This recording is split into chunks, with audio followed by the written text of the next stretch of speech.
It's Thursday, October the 4th. Lake levels still dropping down. It's about a little over 907, 8 foot below normal pool. The water temperature is really cooling down. This morning it was in the low 70s. It looks like next 3 or 4 days we're supposed to get down into the 30s the next few nights. So that water temperature ought to go ahead and cool down pretty good. Also, got some clouds and some fronts coming in this weekend, so the shallow bite may really pick up.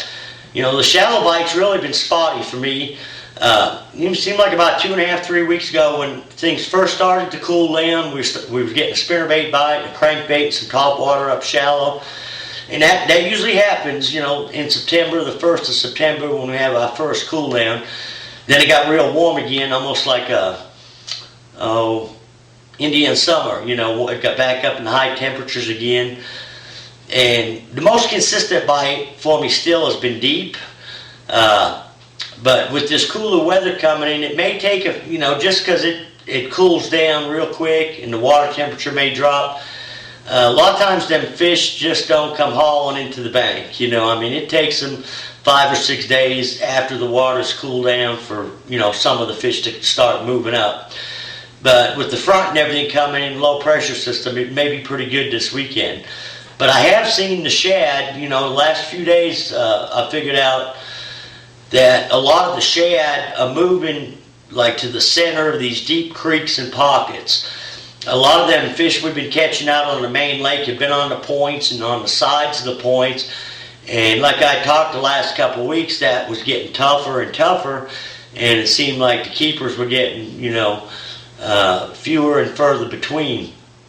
We got to messing around the last few days, and I've started to find a bunch of shad out in the center of the creeks. The bottom depth is running from 80 to 100 foot of water, and there's a bunch of submerged trees at the mouths of some of these creeks I'm fishing. Timber's coming up, about 50 foot from the surface. And the fish are, above the trees are about 10 or 15 foot, which is putting them about, 35 to 40 foot. And what I'm doing is we're catching them on a drop shot.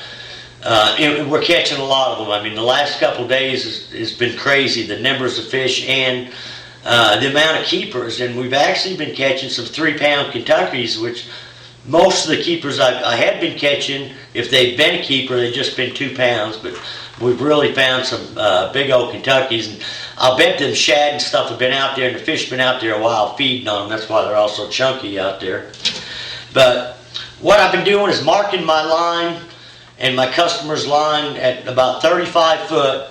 And how I do that is with a black Sharpie. I drop the bait down to that depth and mark the line so you can see it on your reel, so you know how far to go down. And if you haven't seen these, it's I think they call them a line keeper. Sportsman Factory Outlet there in Springfield has got them. They're only about a $3 or $4 deal.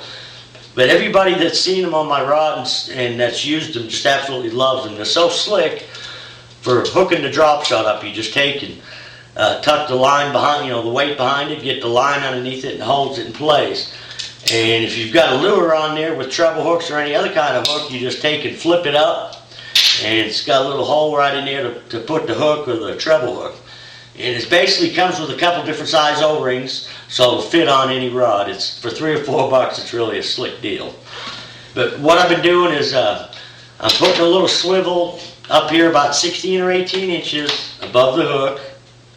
Then I'm using a 1 or a 1/0 circle hook for the drop shot, a 4-inch worm, then about another 16 inches I'm using a 1/4 ounce, sometimes maybe a 3/8 ounce weight. And something else you might do, the reason I put the swivel up there is to keep the line twist out. And something I do every night after I'm done fishing, I'll strip off about 8 to 10 feet of line. And this Real Magic stuff really does work. Bass Pro's also got some stuff, it's KVD Line Magic or something they call it. It works as well, but just take and spray it on your reel, on your line, and that helps relax that line and helps keep the twist out. So between the swivel and spraying your line each night, you'll get a little bit more life out of your line, and you won't have to find the line memory and twist as much.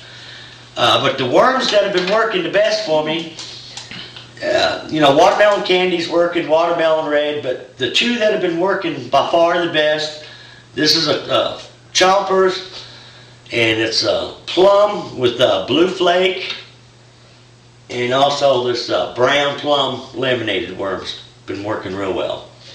And I've done this, on last couple days on several different creeks, in a few different arms of the lake. So these shad, this should hold up for quite a while if you just get out to the mouths of these big creeks. What I did was, I'd been fishing these long flat points, so I started just wandering off the points to where the channels were, and I started finding these fish out in the channels.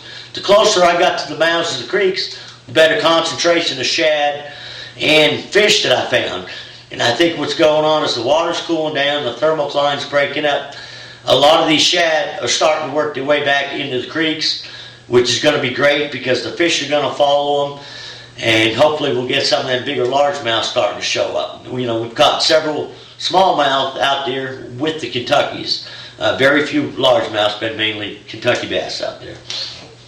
But like I said, with the weather and everything cooling down, that should just get better, within the next 6 to 8 weeks. And, basically then fish will be in the center of them creeks all winter long. Another way I've been catching them, several times whenever we get the fish fired up, we'll have doubles and triples on. Several times today, we had 3 fish on at the same time and 3 fish in the net. And when you get them fish fired up like that, what'll work good as well is a jigging spoon. I'll take either a ½ ounce or a 3/4 ounce. If you throw it on a spinning rod, 8 or 10 pound line with a ½ ounce will work good. If you're throwing it on a bait caster, there's no reason for light line, if you're using the 3/4 ounce spoon. And I'd probably go 15 to 17 pound line on it. And what we're doing is just dropping it down. Most of these fish we're looking at on the electronics, I can see the bait, but we're dropping it anywhere from 35 to 45 feet and just vertically jigging it real aggressively. When we get into them big schools, when they start biting, they'll bite the spoon real good. It seems like after that flurry ends, then you need to go back to the drop shot, and you pick off 1 or 2 at a time. There's been, certain times of the day the bite's been the best. It seems like it's been mid-morning, but I've been able to catch fish on it the last few days, from first thing in the morning till till late in the day.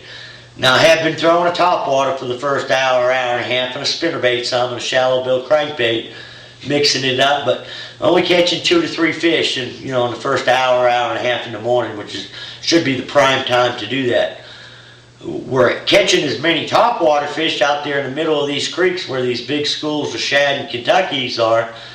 Right up into the middle of the day, all of a sudden you'll see the shad columns on your fish finder come up higher.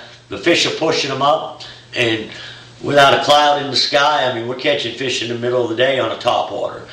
It seems like they have to already be up chasing, but I like to just keep a topwater bait, a spoon, some kind of pawpaw or a spook or something you can throw a long ways in case them fish start coming up.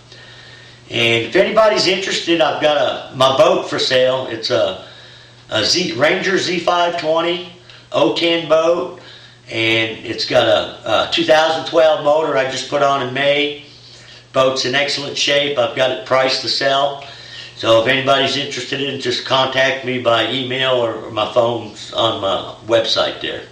So till next week, good luck, good fishing.